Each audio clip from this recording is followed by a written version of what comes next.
cuán firme cimiento se ha dado a la fe de Dios en su eterna palabra de amor. Con el propósito de compartir con usted las inmutables verdades de la palabra de Dios, presentamos A Través de la Biblia, un estudio detallado y sistemático de toda la Biblia que le ayudará a conocer lo que Dios ha revelado para nuestro provecho espiritual.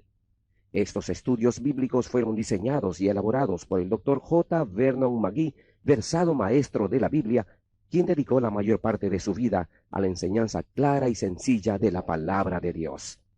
Acompáñenos, pues, mientras avanzamos en nuestro recorrido a través de la Biblia. Cuán firme cimiento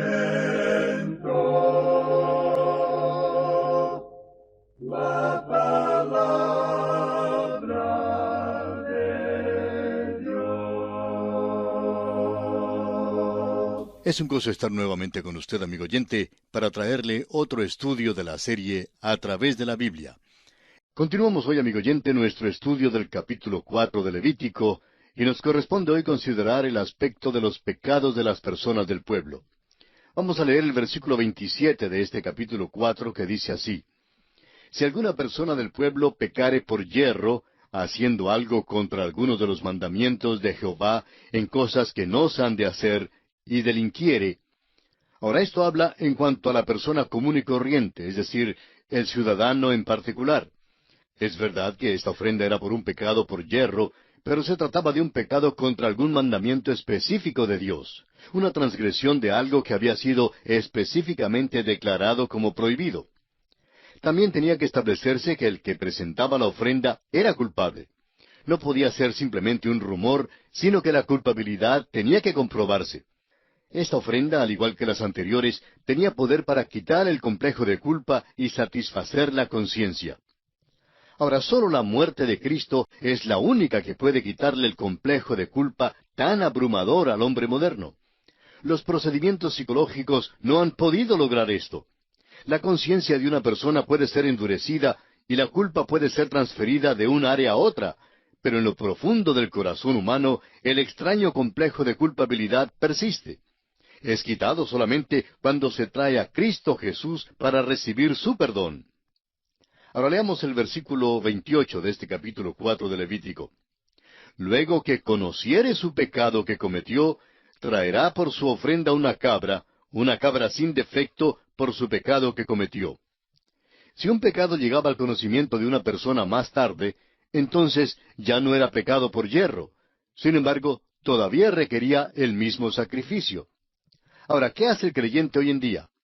Tiene que venir a Cristo como pecador perdido y aceptarle como su Salvador. Entonces, cuando se da cuenta que ha pecado, lo confiesa a Dios.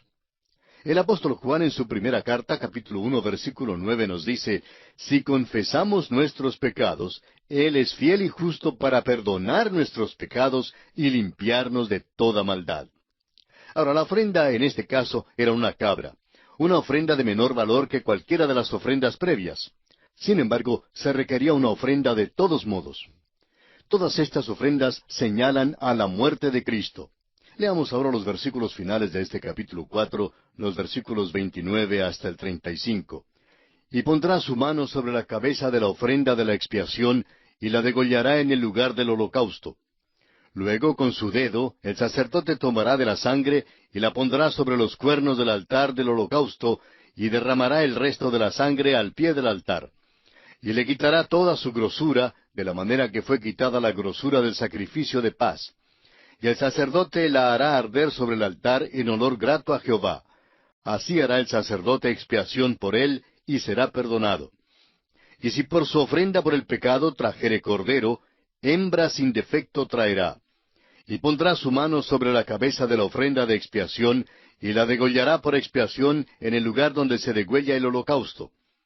Después, con su dedo, el sacerdote tomará de la sangre de la expiación, y la pondrá sobre los cuernos del altar del holocausto, y derramará el resto de la sangre al pie del altar. Y le quitará toda su grosura, como fue quitada la grosura del sacrificio de paz, y el sacerdote la hará arder en el altar sobre la ofrenda encendida a Jehová. Y le hará el sacerdote expiación de su pecado que habrá cometido, y será perdonado. Vemos aquí una vez más que el ritual es el mismo para todas las clasificaciones de la humanidad. Ahora, según el versículo 32, un cordero, hembra sin defecto, también era aceptable, y una vez más vemos que el ritual para el cordero era el mismo. Ahora, la cláusula importante en la cual debemos centrar nuestra atención se encuentra en el versículo 35, al final donde dice, y será perdonado. La verdad importante aquí es que el perdón completo es asegurado para el pecador. Se lograba una absolución total. Eso es exactamente lo que se efectuó por nosotros cuando Cristo murió. El apóstol Pablo en su carta a los Efesios capítulo 1 versículo 7 dice, en quien tenemos redención por su sangre, el perdón de pecados según las riquezas de su gracia. Prosiguiendo ahora nuestro estudio sobre la ofrenda por el pecado, vamos a considerar la ley de la ofrenda por el pecado, que en realidad no se encuentra aquí en este capítulo 4 de Levítico, sino en el capítulo 6, versículos 24 al 30. Y vamos a leer los versículos 24 y 25. Y habló Jehová a Moisés diciendo, Habla a Aarón y a sus hijos, y diles, Esta es la ley del sacrificio expiatorio. En el lugar donde se degüella el holocausto, será degollada la ofrenda por el pecado delante de Jehová. Es cosa santísima. Notamos que el lugar para la ofrenda por el pecado era el mismo que se usaba para ofrecer el holocausto. Estas dos ofrendas se refieren a Cristo. Ahora los versículos 26 y 27 del capítulo 6 de Levítico dicen, El sacerdote que la ofreciere por el pecado, la comerá. En lugar santo será comida, en el atrio del tabernáculo de reunión. Todo lo que tocare su carne será santificado, y si salpicare su sangre sobre el vestido, lavarás aquello sobre que cayere en lugar santo. La ofrenda por el pecado era santa ante Dios. Recuerde usted que Cristo en la cruz clamó a Dios con las palabras del Salmo 22, versículos 1 al 3.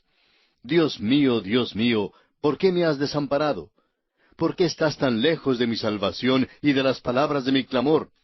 Dios mío, clamo de día y no respondes, y de noche y no hay para mí reposo. Pero tú eres santo, tú que habitas entre las alabanzas de Israel. Cristo fue hecho pecado por nosotros en la cruz, y sin embargo era santo. Dios se apartó de él, y sin embargo Dios estaba en Cristo reconciliando al mundo consigo mismo. No sabemos las respuestas a esto, no lo comprendemos, esto es un gran misterio. Jesucristo era santo y todavía es santo. Nuestro pecado fue puesto sobre él. Nunca sabremos ni comprenderemos lo que él sufrió en la cruz, porque él es santo y nosotros no lo somos. No sabemos lo que realmente es el sufrimiento.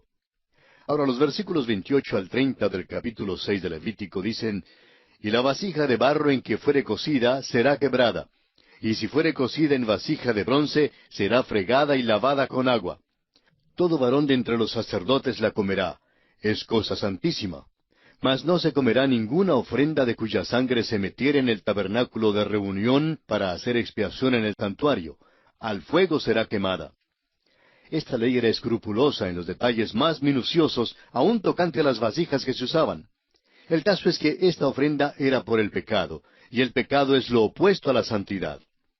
En Isaías 55, 7 al 9, encontramos lo que podemos calificar como el llamado final de Dios. Un Dios santo que abre el camino de reconciliación al pecador. Así leemos en Isaías 55, 7 al 9. Deje el impío su camino, y el hombre inicuo sus pensamientos, y vuélvase a Jehová, el cual tendrá de él misericordia, y al Dios nuestro, el cual será amplio en perdonar. Porque mis pensamientos no son vuestros pensamientos, ni vuestros caminos mis caminos, dijo Jehová. Como son más altos los cielos que la tierra, así son mis caminos más altos que vuestros caminos, y mis pensamientos más que vuestros pensamientos. Tenemos que tener siempre en nuestra mente el hecho de que Jesucristo nos salvó del pecado, y no para que nos volvamos al pecado o para que perseveremos en él. Es importante que notemos esto. El apóstol Pablo escribe en su carta a los Romanos capítulo 6, versículos 1 y 2, ¿Qué pues diremos? ¿Perseveraremos en el pecado para que la gracia abunde? En ninguna manera, porque los que hemos muerto al pecado, ¿cómo viviremos aún en él? Y así, amigo oyente, concluye nuestro estudio del capítulo 4 de Levítico. Y entramos ahora al capítulo 5. Este capítulo trata de la ofrenda de transgresión. Este tema es abarcado en los capítulos 5 y 6 y en los primeros 10 versículos del capítulo 7. Algunos expositores tratan los primeros 13 versículos de este capítulo como parte de la ofrenda por el pecado. Aunque hay bastante justificación para esto, en nuestra discusión aquí trataremos todo el capítulo como explicativo de la ofrenda de transgresión. En los versículos 6, 7, 9 y 11 veremos que la ofrenda por el pecado se requiere para la transgresión porque la acción pecaminosa es causada por nuestra naturaleza pecaminosa. Todo pecado proviene de la misma causa, nuestra naturaleza pecaminosa. Usted y yo la hemos recibido de Adán. El hacha debe usarse contra la raíz de la misma manera que se usa para cortar el fruto no deseado. La palabra transgresión, en nuestra traducción aquí, tiene mucho del mismo sentido que tiene el uso corriente de esta palabra. Todos entendemos el letrero que nos amonesta favor de no traspasar. Quiere decir que no debemos invadir los derechos de otros. La libertad es una palabra que se maltrata y que se abusa hoy en día. Son muchas las personas que andan por ahí marchando, manifestando, quemando las cosas y hablando de la libertad. Amigo oyente, es verdad que usted tiene libertad de mover el puño de su mano en cualquier dirección que desee, pero su libertad, amigo oyente, termina donde comienza mi nariz. Una transgresión es una invasión de los derechos de Dios o del hombre. Por ejemplo, el rehusar dar los diezmos se contaba como una transgresión en Israel. Tenemos el ejemplo de Acán, que tomó para sus propios fines un tesoro que se había declarado anatema, y esto se consideró como una transgresión. Usted puede leerlo en Josué capítulo 7, versículo 1. Siempre debemos recordar que nuestras transgresiones emanan de nuestra naturaleza pecadora. El hombre es totalmente depravado y realmente no tiene capacidad para agradar a Dios en ninguna manera. Dios aclara sin lugar a dudas que Él no puede ni aceptará las obras de un hombre incrédulo, es decir, uno que ha rechazado a Dios. Y podemos afirmar que Dios no puede salvar a los incrédulos por sus obras, porque sus justicias, sus obras, son como trapo de inmundicia. Amigo oyente, Él no nos salva por nuestras obras de justicia, sino por su gracia. Es imposible que un incrédulo agrade a Dios, por cuanto los designios de la carne son enemistad contra Dios, porque no se sujetan a la ley de Dios, ni tampoco pueden. Así lo declara el apóstol Pablo en su carta a los Romanos capítulo 8, versículo 7. Cuando Jesús estuvo aquí en la tierra, los príncipes religiosos vinieron a Él, y entonces le dijeron, ¿qué debemos hacer para poner en práctica las obras de Dios? Respondió Jesús y les dijo, esta es la obra de Dios, que creáis en el que Él ha enviado. Así lo encontramos en Juan 6, versículos 28 y 29. Y luego, en Hechos 16, 31, el apóstol Pablo declara, cree en el Señor Jesucristo y serás salvo tú y tu casa. Amigo oyente, es creyendo en la obra redentora de Jesucristo que recibimos la gloriosa salvación que Dios nos da. Veamos ahora un breve bosquejo del estudio que vamos a hacer de esta ofrenda de transgresión y que trata del pecado como un hecho. Consideraremos en nuestro estudio de esta ofrenda, en primer lugar, los hechos específicos de pecado cometidos por yerro, en los versículos 1 al 13. En segundo lugar, los hechos no específicos de pecado cometidos por yerro, versículos 14 al 19. En tercer lugar, los hechos específicos de pecado cometidos con premeditación, en el capítulo 6, versículos 1 al 7. Y en cuarto lugar, la ley de la ofrenda de transgresión que se encuentra en el capítulo 7, versículos 1 al 10. Consideremos pues el primer aspecto, o sea, los hechos específicos de pecado cometidos por yerro. Es obvio que esta lista de pecados que aquí se enumeran no es una lista completa, sino que nos da algunos ejemplos de un número ilimitado de pecados que pueden incluirse. Estos son pecados individuales y no colectivos de toda la congregación. Mucha de esta sección trata el remedio y no las enfermedades. Por tanto, hallaremos que el énfasis está sobre el tipo de ofrenda en relación a la transgresión cometida y no sobre el carácter del ofrendante, como lo estuvo en el caso de las ofrendas por el pecado. Leamos el primer versículo del capítulo 5 de Levítico. Si alguno pecare por haber sido llamado a testificar, y fuere testigo que vio o supo, y no lo denunciare, él llevará su pecado. Permítanos decir, amigo oyente, una vez más, que los 4 pecados específicos que se mencionan aquí son meramente ejemplos. Creemos que sería posible llenar el resto del libro de Levítico de pecados específicos si uno nombrara todos los que caen en estas 4 categorías. Se dice que un predicador compiló una larga lista de pecados y por todos pensó en unos 800 pecados específicos. A este hombre le mandaron un sinnúmero de cartas los que querían obtener una lista de pecados. Quizá ellos pensaban que había algo que les faltaba, siendo que no podían pensar en 800 pecados. Pero aquí solo encontramos 4 ejemplos. Dice aquí en el versículo 1, si alguno pecare por haber sido llamado a testificar. Esto tiene que ver con el oír decir un juramento y de ser un testigo. Si un testigo ha visto o sabe algo, pero rehúsa decir la verdad en cuanto a algún individuo, entonces eso es un pecado de omisión. Hay muchos pecados de omisión hoy en día. Algunas personas van a la iglesia y piensan que tienen las manos limpias porque no han asesinado o porque no han robado. Pero escuche usted las palabras de Santiago en el capítulo 4 de su carta, versículo 17, donde dice, y al que sabe hacer lo bueno y no lo hace, le es pecado. Salomón oró a Dios con respecto a esta misma cuestión, la de no hablar la verdad cuando un testigo debe decirla. Y dijo en el libro primero de Reyes, capítulo 8, versículos 31 y 32, si alguno pecare contra su prójimo, que le tomare juramento haciéndole jurar, y viniere el juramento delante de tu altar en esta casa, tú oirás desde el cielo y actuarás y juzgarás a tus siervos, condenando al impío y haciendo recaer su proceder sobre su cabeza, y justificando al justo para darle conforme a su justicia. Permítanos darle un ejemplo en cuanto a esto. Supongamos que la chismosa del pueblo va cruzando la plaza y ve al presidente del banco que cruza la calle. Su secretaria también está saliendo del banco para ir al almuerzo y de repente la atropella un carro. El presidente del banco se precipita para levantarla en sus brazos y la lleva a la casa del médico. La chismosa corre al teléfono para llamar a la esposa del presidente del banco y le dice, «¿Sabe, doña Matilde, que acabo de ver a su esposo con otra mujer en sus brazos?» Ahora, esto era un hecho, ¿verdad? Pero esta no era la verdad en cuanto a lo sucedido. La chismosa estaba reteniendo información importante, no contó toda la historia. Eso es un pecado de omisión. Amigo oyente, esto es una transgresión muy seria. Es uno de los pecados más perversos que pueda cometerse. Note usted aquí que es el número 1 en la lista de pecados.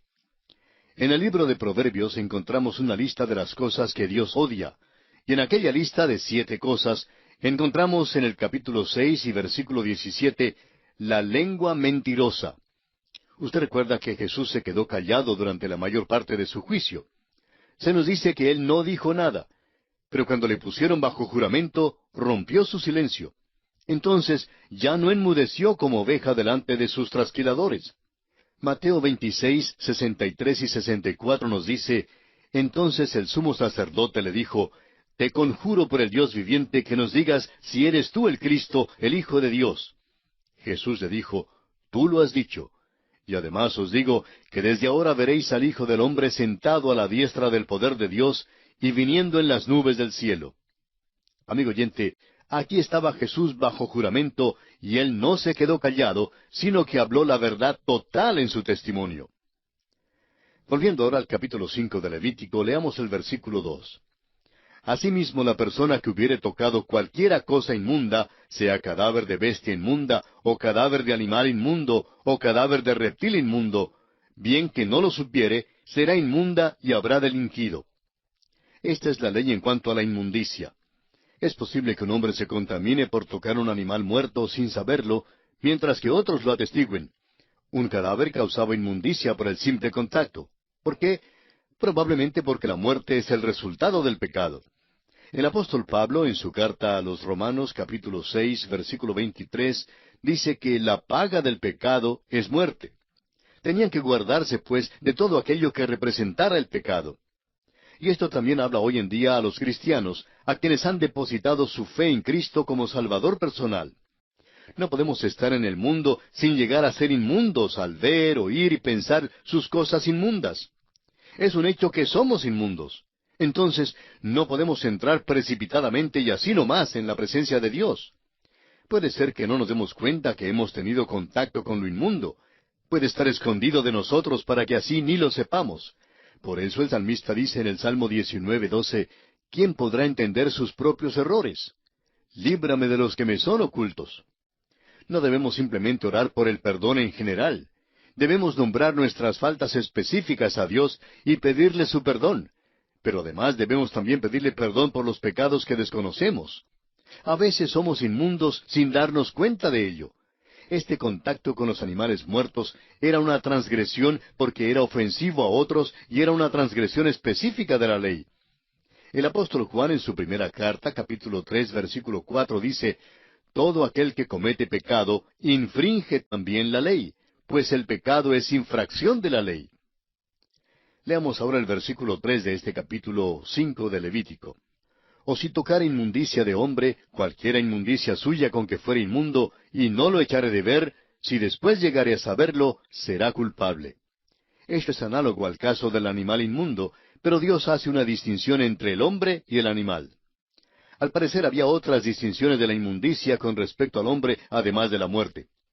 Ahora el versículo 4 dice, o si alguno jurare a la ligera con sus labios a hacer mal o a hacer bien, en cualquiera cosa que el hombre profiere con juramento, y él no lo entendiere, si después lo entiende, será culpable por cualquiera de estas cosas. Este caso involucra los descuidos en lo que se decía. A veces prometemos hacer algo y luego no lo hacemos. Prometemos que serviremos al Señor y luego no lo cumplimos. Jefté es un ejemplo de un hombre que precipitadamente promete hacer algo, pues sin darse cuenta prometió ofrecer a su hija. Simón Pedro también libremente declaró que él nunca negaría a Cristo y que moriría por él. Muy a menudo oímos decir declaraciones muy precipitadas. El hecho es que creemos que las palabras de algunos de nuestros himnos son verdadera dinamita, hablando francamente. En nuestros himnos prometemos entregarlo todo a Dios, seguirle con fidelidad y hasta morir por Él. Los cantamos tan descuidadamente y con tanto volumen que ni aún sabemos lo que estamos cantando. También creemos que es un descuido del habla y cosa presuntuosa cuando tratamos de demandar de Dios una respuesta a nuestras oraciones.